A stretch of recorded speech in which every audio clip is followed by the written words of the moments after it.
খাবারের অভাব ছিল দেখে আমার হিনাকে বন্যবাসে পাঠিয়ে দিয়েছেন। এই রাজ্যে ধান হয়েছে, পেঁয়াজ হয়েছে, পাট হয়েছে, এখন আমার হিনাকে ফিরিয়ে আনা হোক। এই রাজ্যে যদি হিনা না থাকে তাহলে এই রাজ্যে কোনো ছেলে সন্তান, কোনো মেয়ে কন্যা আর হবে না। না হলে এই রাজ্যের খাবার কে খাবে? করব সার খার হিনাকে না পেলে। ভাই কে বাতাস জলা বাতা তুই বাতাস গরমে তো সেদ্ধ হয়ে গেলাম। মন্ত্রী মশাই আদেশ করুন দাদা।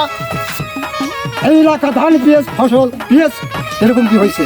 ধান পেঁয়াজ ভালোই হয়েছে আর আলহামদুলিল্লাহ, কিন্তু ওই যে কিছু ধান আইছে আর কিছু ধান বাকি আছে। সবাইকে দিছে? হ্যাঁ সবাই দিছে, আর কিছু ধান বাকি আছে, নিয়ে আইছে।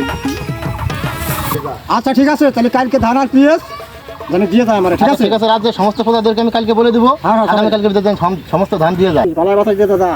যদি নিঃশ্বাসে লেখা নাম মনের ভিতরে, সারা দুনিয়া জ্বালিয়ে দেব, করব সারখার হিনাকে না পেলে। আচ্ছা তাজেল, এই বলছো সারা দাদা বাতি গো। আপনি ভালো আছেন? আলহামদুলিল্লাহ আমি ভালো আছি। বলছিলাম এই রাজ্যে আগের তারিখ খাবারের অভাব ছিল দেখে আমার হিনাকে বন্যবাসে পাঠিয়ে দিয়েছেন। এই রাজ্যে ধান হয়েছে, পেঁয়াজ হয়েছে, পাট হয়েছে, এখন আমার হিনাকে ফিরিয়ে আনা হোক। না না, আরে এই দেশে খাবার অভাব অনুপ্রবেশ, এই কারণে তার বনবাসে দেওয়া হয়েছে। হিনাকে এই দেশের থেকে বনবাসে পাঠানোর কারণে এই দেশে ধান পেঁয়াজ অঢাল হয়েছে, তাকে আর ফিরে আনতে হবে না। কি বলছে মশাই? হ্যাঁ, এবার ধান পাটের ফলন একটু ভালো। এই রাজ্যে খাবারের অভাব অনটন ছিল দেখে আমার হিনা বনবাসে। এই রাজ্যে এখন খাবার অনেক হয়েছে। এই রাজ্যে যদি হিনা না থাকে তাহলে এই রাজ্যে কোনো ছেলে সন্তান, কোনো মেয়ে কন্যা আর হবে না। না হলে এই রাজ্যের খাবার কে খাবে? তাজেল, হিনাকে আনো, না হলে এই রাজ্যে কোনো খাবার আমি রাখবো না, সব উড়িয়ে ধ্বংস করে দেবো। না না না, আপনি কখনো আনার কোনো ব্যবস্থা নাই।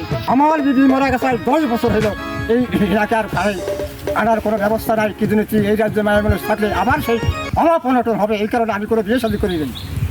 আমি তোমাকে অভিশাপ দিলাম, কারণ এই রাজ্যে যদি কোনো মেয়ে মানুষ না থাকে, এই রাজ্যে যদি ছেলে সন্তান না হয়, এই রাজ্যের খাবারগুলো সব পোকামা করে খেয়ে ফেলবে, শিয়ালে কুত্তে। দাদা তাজেল, এই মানুষের শাহাদাদা বাতি দাও। আপনার এই আমি মানতেছি না, আপনার রাজ্য আমি উড়িয়ে দেবো।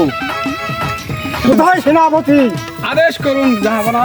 এই শয়তান ভাতিজাকে করে কারাগারে ফিরে আবার 2 মাসের কারাগারে বন্দি। আজ থেকে তুমি বন্দি। দাদা মশাই, কানাগন্ধ তো দিয়ে কম হয়ে গেল,